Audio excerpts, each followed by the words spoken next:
Vamos continuar com a correção do Unicamp, enfocando agora a questão número 5. Então, veja aí.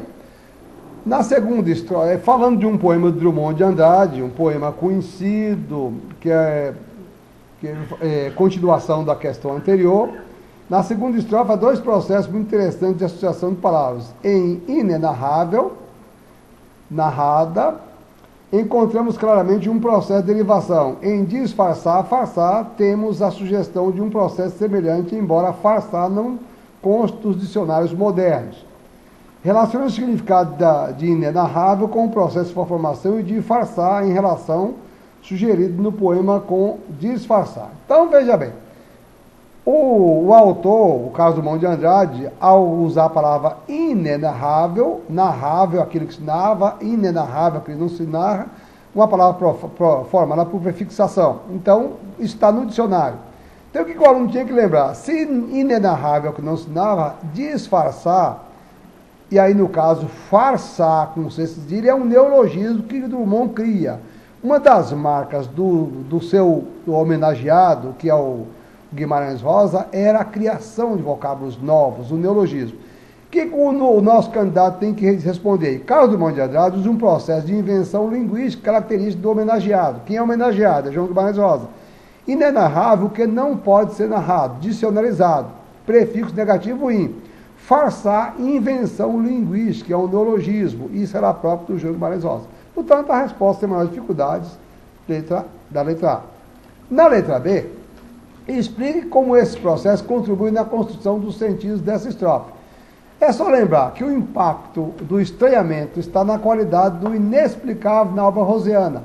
É o que Drummond de Andrade nos demonstra do seu poema. O Drummond de Andrade mostra, portanto, no Guimarães a sua capacidade de criação, de invenção de novos termos, certo? Bem, aí a seguir a questão número 6, nós encontramos um texto que vai falar aí exatamente de uma questão que foi muito conhecida do Brasil. Aí tratou-se de uma questão envolvendo o político Renan Calheiros e a sua ex-amante, a jornalista, né? E nós vamos observar que nesse caso também, a Mônica Veloso, e também se trata de um caso muito discutido do Brasil, que foi o caso do apresentador Luciano Huck, que teve o seu Rolex roubado. Isso ficou famoso, várias pessoas escreveram sobre isso. Então, veja bem o que se pediu aí, ó. Olha aí. Então, ficou aí o seguinte. Um dos usos de aspas é o de destacar elementos do texto. Explica a finalidade desse destaque nas seguintes expressões. Presente texto, bacana. Quem usa a palavra bacana, normalmente, é o bandido, coisa típica. Abre portas. E essas aspas indicam pessoas importantes e influentes. E preferência nacional indica um lugar comum. Então, o que o nosso candidato tem que escrever aí sobre bacana, entre aspas, abre portas, entre aspas, e preferência nacional, entre aspas? No primeiro caso, as aspas indicam expressão típica de bandidos, assaltantes. Em abrir as portas, as aspas indicam prestígio, gente famosa, pessoas de influência na sociedade. Em preferência nacional, as aspas indicam lugar comum. E aí, seguindo no mesmo texto, ela coloca aí letra B. No caso de obscuro objeto de desejo, falando do objeto, não só da modelo, da jornalista, como do jornal, as aspas marcam o título de um filme de Luiz Buñuel. Explica como a referência a esse título estabelece uma posição fundamental para a argumentação do texto. O que o aluno tem que lembrar? E que ele tem que escrever? Que a autora defende a ideia de que a ex-amante de Renan Calheiros e o relógio do apresentador são objetos de desejo nacional. Quer dizer, qualquer pessoa quer ter aquela mulher, ou qualquer indivíduo também quer ter esse relógio famoso, um Rolex, portanto, a obra de arte cara, que é o objeto de desejo de muita gente, evidentemente, né? Na questão número 7, aparece aí um texto de uma unidade, Passagem da Noite. Lembrar que o texto é um poema que está na obra A Rosa do Povo, livro escrito nos anos 43, 45, 55 poemas, e Drummond, nesse poema, mostra muito o contraste entre noite e dia. Uma das marcas da metáfora de Drummond é a palavra noite. Noite, é a época da ditadura Vargas, Segunda Guerra Mundial, época do medo, do desespero. Tudo isso lembra a poesia A Rosa do Povo. E Drummond, o que a Unicamp perguntou aí? A Unicamp perguntou, explica o sentido metafórico da noite e o uso do verbo sentir na primeira estrofe. Então, noite significa noite, a hora da morte, a hora da libertação, é uma metáfora muito frequente em Carlos Drummond de Andrade.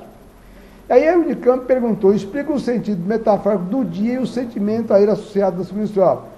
O que o aluno tem que lembrar? Que a relação antitética noite e dia. Se noite é morte, tristeza, fim, dia e noite é o tempo sombrio, Segunda Guerra Mundial, Tatura Vargas, era do medo, dia representa o contrário, esperança, novo tempo, esperança de amor e paz. Perspectiva boa de vida. Portanto, o par antitético, noite e dia. Noite, coisas ruins, proibição, medo, dia, luz, coisas boas, promessas de paz, e assim por diante. Questão, portanto, número 7.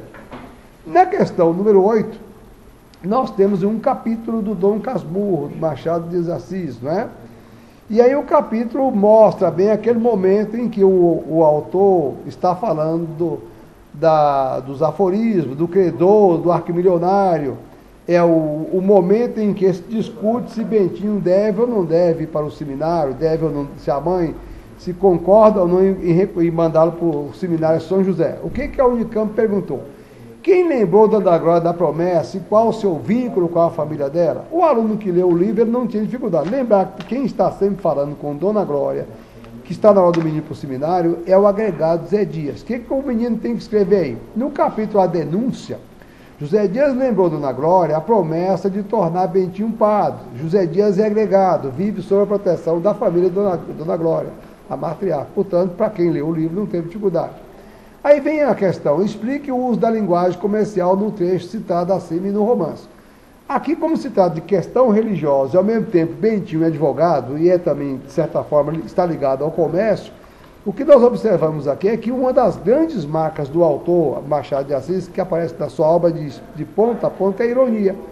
O que o aluno vai escrever aqui? A linguagem comercial ironiza a relação com a divindade, a promessa de Dona Glória, que negociou com o arquimilionário o prazo para pagamento da promessa. O capítulo está recheado de ironia, característica marcante da obra de Machado de Assis.